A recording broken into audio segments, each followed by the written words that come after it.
توبہ کیسے کی جاتی ہے اور اگر بار بار توبہ ٹوٹ جائے تو اس حالت میں انسان کیا کرے؟ سبحان اللہ نظامی صاحب، یہ جو توبہ والی نعمت ہے نا، یہ بھی اللہ رب العزت کی خاص اور ارحم الراحمین کی مطلوبہ نعمت ہے۔ آپ نے باقاعدہ طلب کر کے اپنی امت کے لیے لی، ماشاءاللہ۔ یعنی ہمارے لیے اللہ کے رسول صلی اللہ علیہ وسلم نے یہ توبہ اور رحمتوں والا دروازہ جو اللہ نے کھولا ہے، یہ باقاعدہ ڈیمانڈ کر کے لیا۔ کیسے؟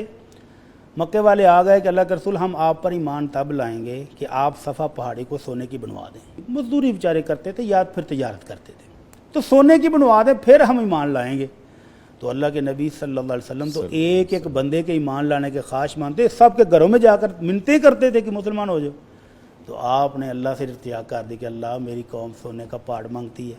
تو جبرائیل آ گئے، اللہ کے محبوب اللہ نے دو آپشن دیے ہیں۔ پہلا آپشن یہ تھا کہ ان کی خواہش کے مطابق صبح تک صفا پہاڑی سونے کی بن جائے گی، اور دوسرا آپشن تھا کہ ان کے لیے توبہ اور رحمت کا دروازہ تا قیامت کھول دیا جائے۔ تو اللہ کے نبی صلی اللہ علیہ وسلم نے پہلا آپشن فوراً چھوڑ دیا کہ نہیں، یہ تو نہیں چاہیے مجھے، میری امت کے لیے یہ سونا نہیں چاہیے، اور دوسرا آپشن آپ نے لے لیا کہ تا قیامت گناہ گار توبہ کرتے رہیں اور اللہ کی طرف سے ان کو بخشش ملتی رہے، اللہ کی رحمتیں حاصل ہوتی رہیں۔ تو آپ نے فرمایا یہ دروازہ جب تک سورج مغرب سے طلوع نہیں ہوتا تب تک یہ دروازہ کھلا ہوا ہے۔ جب بھی بندہ گناہ گار تھک جائے، گناہ گار ایک تو ہے نا کہ وہ اس کو موقع نہیں مل رہا، ایک ہے کہ گناہ کر کر کے تھک بھی جائے تب آ جائے۔ تو یہ شیطان لعین نے قسم کھائی تھی کہ اللہ تیری عزت کی قسم، جب تک یہ ابن آدم زندہ ہے میں اس کو چھوڑوں گا نہیں، گناہ کراتا رہوں گا۔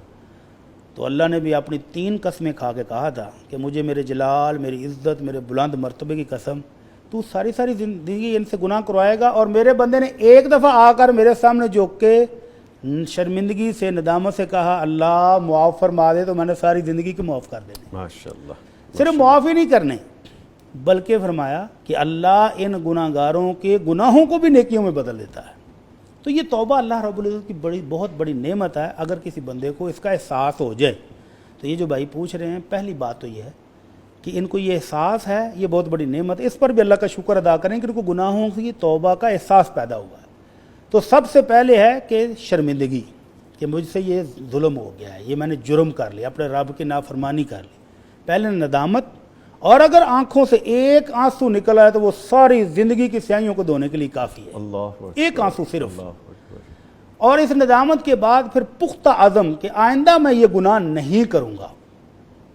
یہ پختہ عزم کے ساتھ اپنے رب کے سامنے 2 رکعت نفل پڑھ کے سجدے میں کہہ دے کہ اللہ مجھے معاف کر دے، تو اللہ سب معاف کر دیتا ہے۔ ماشاءاللہ۔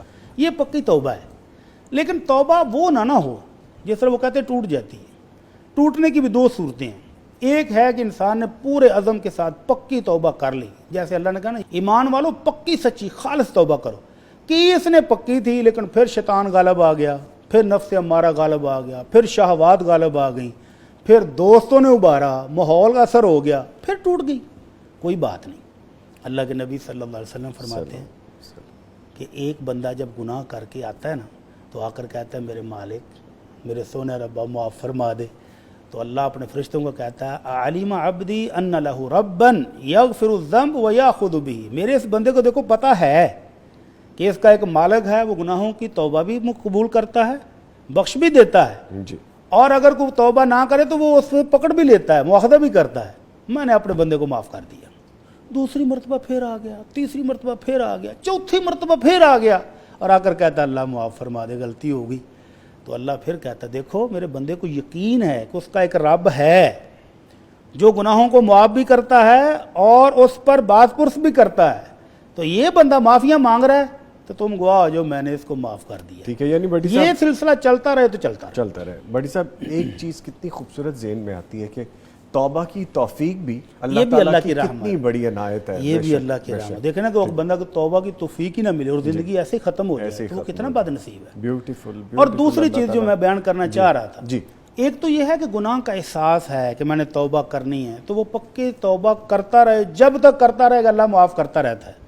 اور ایک ہے وہ مجرم کہ اللہ نے رات کے اندھیرے میں اس کے گناہ پر پردہ ڈالا، کسی کو نہیں پتہ چلا کہ یہ کیا کارروائی کر کے گیا ہے، اور صبح کو اٹھ کر اپنے دوستوں کی محفل میں خود ہی بتاتا پھرے تو اللہ کے نبی صلی اللہ علیہ وسلم فرماتے ہیں کل امتی معافن الا المجاہرین، میری امت کے ہر بندے کو معاف کر دیا جائے گا، لیکن یہ جو جرت مند، یہ باغی ہے نا، جو سر عام اعلان کرتا پھرتا ہے اپنے گناہوں کا، اس کو معافی نہیں ملے گی۔ جو شوقیہ محفل گرم کرنے کے لیے لوگوں کو بتاتا پھر رہا ہے باقاعدہ کہ میں نے یہ کارروائی کی، اس کو معافی نہیں۔ تو جرم کے احساس کے ساتھ، ندامت کے ساتھ، پختہ عزم کے ساتھ کہ آئندہ میں اس طرف دیکھوں گا بھی نہیں، توبہ کر لے تو یہ پکی توبہ ہے۔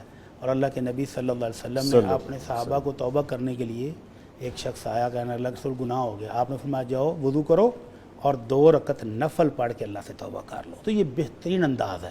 اور اگر کسی کا حق مارا ہوا ہے، کسی کا حق چھینا ہوا ہے، حق تلفی کی ہوئی ہے، تو اس کے حق کو بھی واپس لوٹائے، اس سے بھی معذرت کرے اور پھر اللہ سے معافی مانگے، تو اللہ گناہوں کو بھی نیکیوں میں بدل کے عطا فرما دیتے ہیں۔ ٹھیک ہے سر۔